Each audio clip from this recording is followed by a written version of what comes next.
কাঠামোতে, রাষ্ট্রীয় কাঠামোতে সমান সুযোগের জন্য 70-এর নির্বাচনটি হয়েছিল। স্বাধীনতার কখনোই উচ্চারিত হয়নি।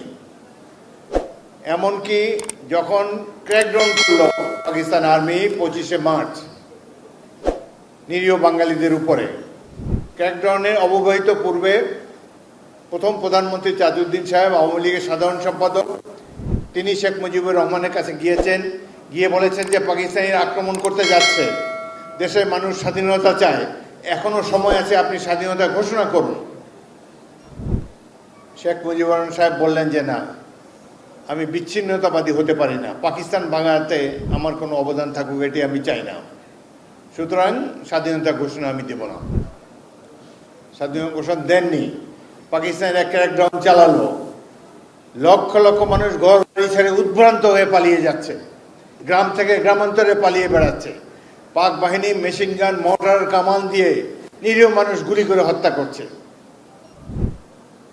এই সময় যে কোনো জাতি অবদমিত হয়ে যেত, চুপচাপ হয়ে আত্মসমর্পণ করত।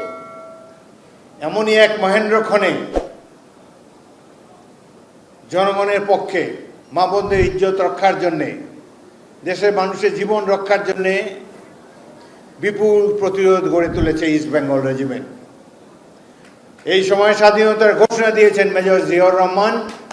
এটি হলো প্রকৃত সত্য, যে ঘোষণায় জাতি উদ্দীপ্ত হয়েছে, অনুপ্রাণিত হয়েছে।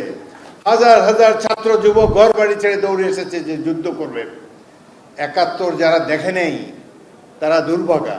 আমরা ভাগ্যবান 1971 সাল দেখতে পেয়েছি। আমাদের তো মাত্র 5টা ব্যাটালিয়ন ছিল, 4000 সৈনিক, মুক্তিবাহিনী ছিল প্রায় লক্ষের মতো।